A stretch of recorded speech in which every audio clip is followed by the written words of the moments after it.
Hawaii, this is Pokalai Nui, and you are listening to Hawaiian Potpourri. Welcome to the program, or welcome back to the program. We've been talking about a number of issues. Our telephone number here is 524-1080 if you would like to call and share an opinion on some of the topics that we have been engaged in. All right, we have been talking about economics and what is the appropriate role of government in an economic system. Obama and Mazie Hirono seems to believe that, especially under the conditions that the U.S. now faces, that government should be very much involved and a player in the economy. It should not be approving the special tax breaks to the rich, what is called the Bush-era tax breaks.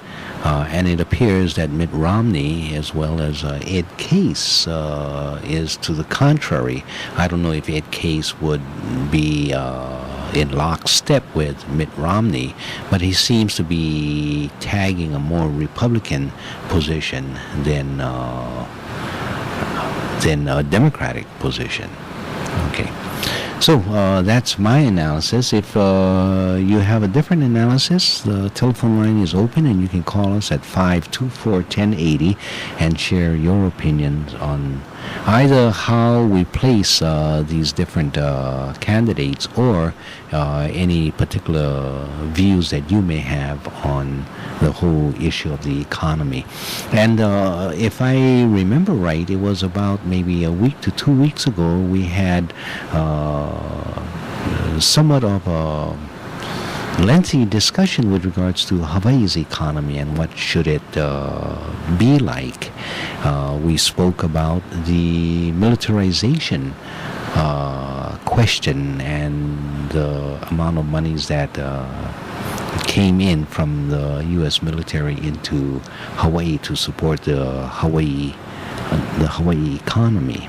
Okay, and at that time we were limited only to looking at how should I put, one aspect of a broader Hawaii economy. And we should have, and we can continue perhaps tomorrow, continuing looking at what would a Hawaiian economy look like, especially after we understand that Hawaii would be an independent nation. We would not be dependent on, and we could not rely on the U.S. support or the federal support to the Hawaii economy. Is the Hawaii economy viable?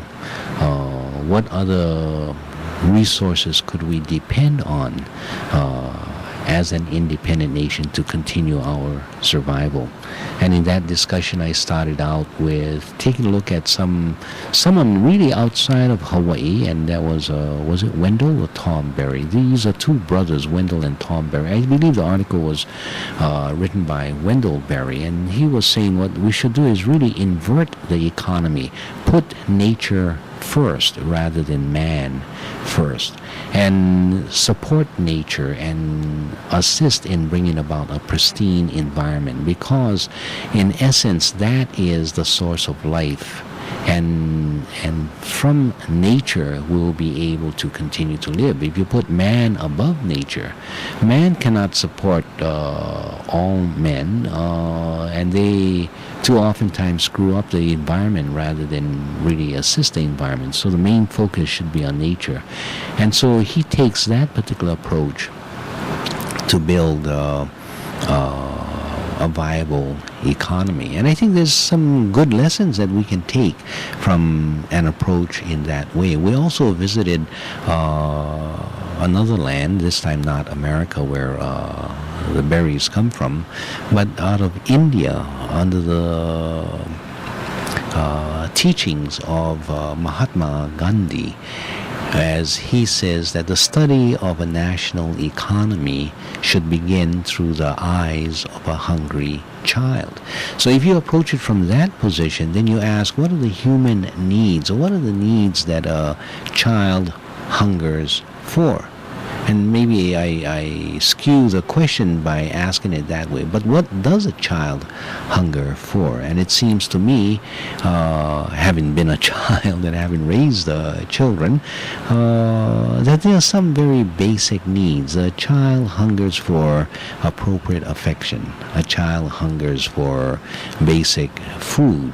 A child hungers for shelter. A child hungers for clothing. A child hungers, I believe, for family and for relations and healthy relations with one another. A child hungers for education. And although the child may not say it in that way, there's that hunger to understand, to learn, to become involved, and the continuing questions that children ask. That's a hunger for education. Those are things that a child hunger for. A child, and the response that you get when a child laughs or a child is intensely engaged in something, then you are meeting the needs of a child. Does a child really hunger for television? I don't think so. Does a child really hunger for these fancy electronics? I don't think so. If the electronics, including television or radio or any other electronic, brings to the child information that the child hungers for, then what is being met at that time is the substance of the information, not necessarily the medium by which the information is carried. But what we have gone astray in is we have elevated technology or the medium by which the information is brought. And so we begin to play tricks, we begin to create programs, we begin to invent games just to attract the attention of the child, but leaving the child empty, so that there is not much real underlying communication that is being transferred to the child. And I suggest that that's not what the child really hungers for. The child hungers for much more substantive kinds of stuff. So the next step then becomes, how do we build an economy that meets the needs of the child, not the wants, but the needs of the child. And it's not only the child that is of a young person, but it's that childlike needs that we all have. For some people would say religion, for philosophy, for thoughts, for discussion, for education, to be able to soar and try to reach your stars, that kind of stuff. Children, we all should have that. And that's what the economy should be built around, meeting the basic needs and then the aspirational needs that we have. Okay, telephone number here is 524-1080 if you would like to call and share your opinion. We'll go to our phone lines. Aloha caller, welcome to the program. Hi. Yeah, some kind of random thoughts. I watched maybe the last quarter of the hour of the discussion. I don't call it a debate. It's not really a debate. Mm-hmm. I think they misuse the term when they refer to these events. Was that where Dan Boylan conducted it? Yes. I see. It's sort of like a... Yeah, I didn't see it. Yeah, it's a Q&A, really. They invite those in the audience to send in a question. I see. Yeah. Okay, it's like his might question. Like his dialogue program that Boylan. Yeah. I see. Right. Okay. Uh-huh. And to me, it's very, very uninspiring. Both candidates, we don't hear a real discussion of issues, a description of the problems. I don't hear either candidate insightfully and concisely describe the problem at the root of an issue and its nature, and then propose solutions. What I hear is simply name-calling, labeling of the opponent, and putting them down. And that's it, really, from both sides. It's like children squawking. Yes.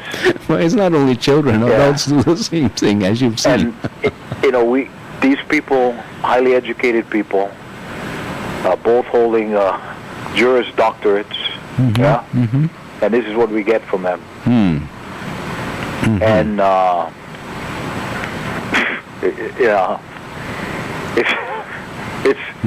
it's disappointing.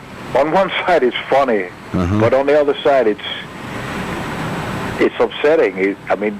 It's supposed to be the best and the brightest. These are the people who aspire to high office, and this is what they present to the public. So, there are some, I think, exceptions. If you ever listen to Esther Kia'aina, or Was she on the discussion? no, because she's not running in that race. She's running. For the House race. She's running against Hanneman and Yes. Gabbard for the seat that Hirono is going Hirono to now vacate. holds. Yeah. Yeah. Right. And here again, here's somebody who has lots of experience, who has something of substance to say. But she's kind of shut out. Yeah. The media will often use the label "the leading candidates." Yeah. Yeah. Which is very prejudicial, kind of, right? Yeah. What they mean by leading is a person who leads in fundraising, is a person who is has the highest rankings in the polls. Yeah, who captures the... not necessarily with the most substance to present to you, the public. And it's really sad. At the Democratic convention, I think when Danny Noy was mentioning the candidates for the party's nomination for the 2nd Congressional District, he forgot to mention Esther Kia'aina. Oh, is that right? And she used to work for him. You see. And then when later on she asked him about that, she said, and his reply was, "Oh, I forgot you were running." I mean, this man, with his high position in the party, and he doesn't know who all the candidates are for his party's nomination. He simply forgot she was running. I mean, this is it. This is Danny Noy. He's almost the titular head of the party, right? Yeah. And he forgot she's running. Wow, this, what a put down, huh? Yeah. Or maybe he was trying to be polite, What do you mean polite? How can you be polite? He thought she wasn't worth mentioning when he was referring to candidates, yeah? He thought, she's, Poho, See? That wastes time. Yeah. Wastes his time, at least. Yeah. Well, I think another one who's worth listening to is Rafael del Castillo. He ran 2 years ago when Hanabusa and I think Case and Deju were running for the seat that Abercrombie gave up, right? Yes. Yeah. Well, he was a candidate also. I see. Maybe we should have the unmentioned on this radio show. Yeah. Oh, they would come. They would appreciate it, Poca. They would invite them. They would come. Yeah. Esther and Rafael. Okay. Rafael, I know he has the support of Professor Osorio. I see, John. Yeah. Okay. They go to the same church, yeah? I see. And I guess that's where he met him. What's his last name? Del Castillo. Castillo. Yeah. Del Castillo. Castillo. Okay. Yeah, Castillo. Okay. Yeah. Castillo. That's, in Spanish, the double L is like Y. Y, yeah. Yeah. Castillo. And I've heard him say, for example, that I think he opposes the Akaka bill because he has heard so many Hawaiians express opposition to it. Not because because he thinks it's racial or anything like that, but just from listening to Hawaiians. Mm-hmm. He perceives that there's so many of them that don't want it. Yeah. You know, what I'll try to do is get in touch with both Esther and Raphael. They're running for the same office. Yeah, I believe so. The Democratic nomination for Hirono's second congressional Hirono's district. office. Yeah. Right. Okay. Yeah. Okay. Anyone else that you think I should invite those who are not in the forefront? Not anyone that comes to mind right now, but those two certainly have come to my attention. Yeah. Okay.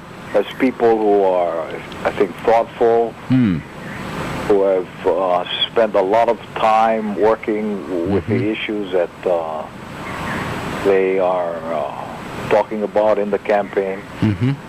Okay. Another thing I wanted to call your attention, I was watching last weekend C-SPAN. They have this series where they cover unsuccessful presidential candidates who went on to make a difference in American history. And one of them was James G. Blaine. Mm-hmm. You know him, right? Yes. The man? Yeah. The friend of John L. Stevens. Mm-hmm. And, they went to Maine and the Blaine house, and they were talking about him. So I was waiting for them to discuss the episode of, when he... The Hawaii incident. And sure enough, it came up. Mm-hmm. The guests were the state historian of Maine, Earl Shuttleworth, and the chairman of the history department at Colby College. Mm-hmm. I think her name was Elizabeth Leonard. And Ms. Leonard was describing Blaine as a bit of an imperialist. A bit. Monroe Doctrine stretched at least as far west as, our home, Hawaii. Yeah. And then she asked Earl Shuttleworth, the state historian, wouldn't you say, that he was a bit of an imperialist? Mm-hmm. And he went on to explain that, yes, Blaine helped Stevens.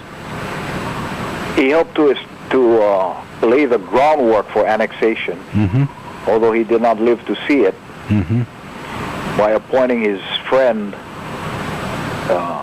John Stevens. Yeah. Who was also his business partner, in the Kennebec Journal. That's right. They had a very long association. Yeah.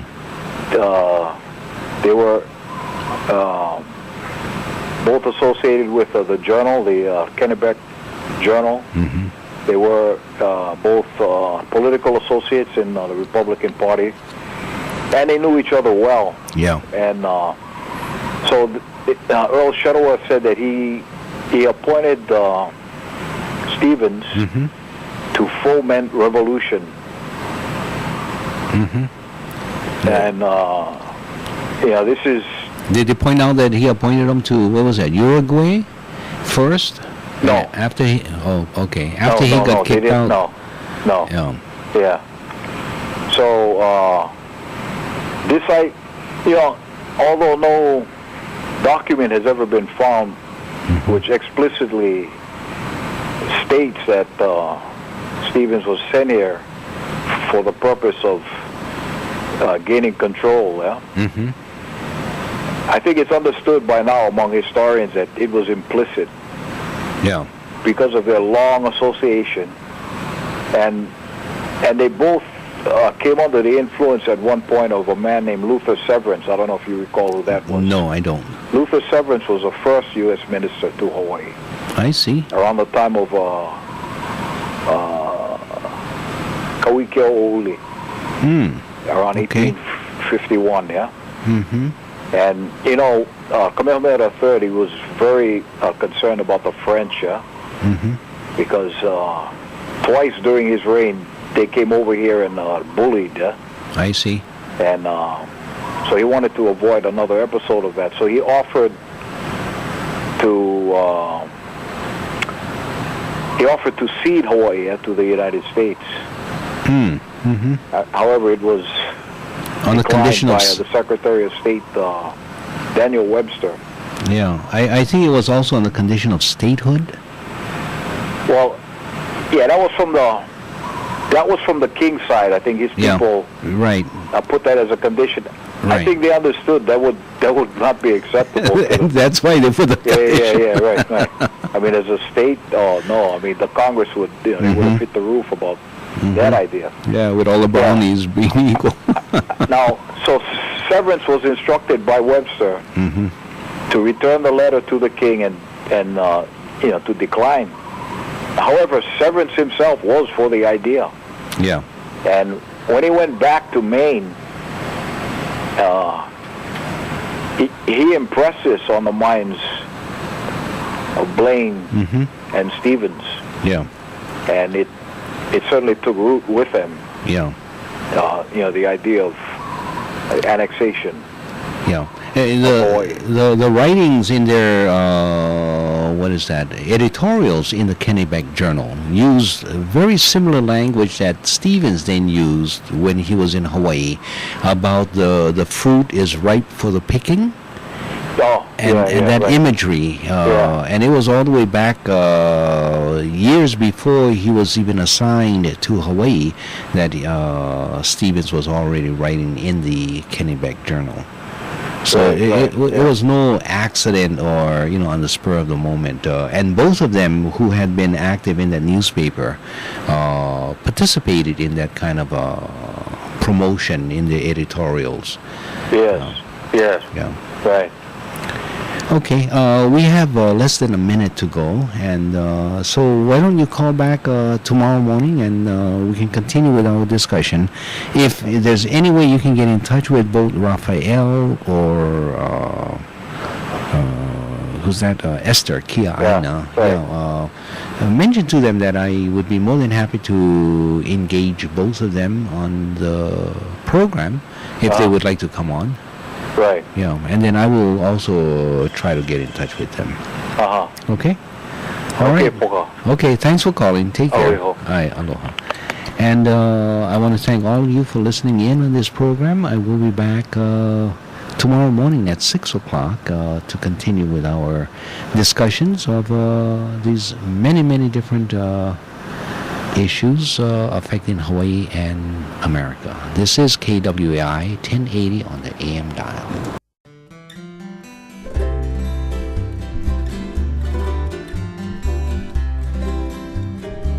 Kaulana na pua o Hawaii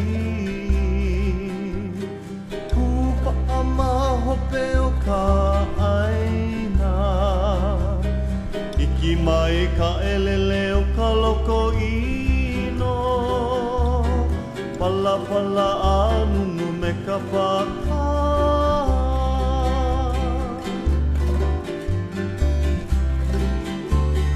Pane mai Hawaii moku o ke ave Koku ana honoa o Pilani Ka ko'o mai kaua i o mano Pa'aku me ke oni o ka kuhi hewa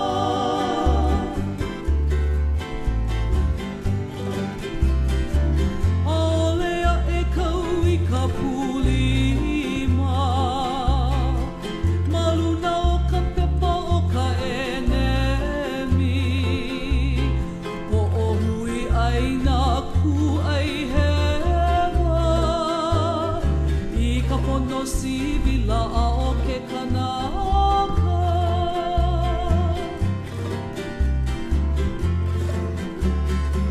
Aole makoa e mina mina I ka pu'u kala o ke au puni Ua lava mai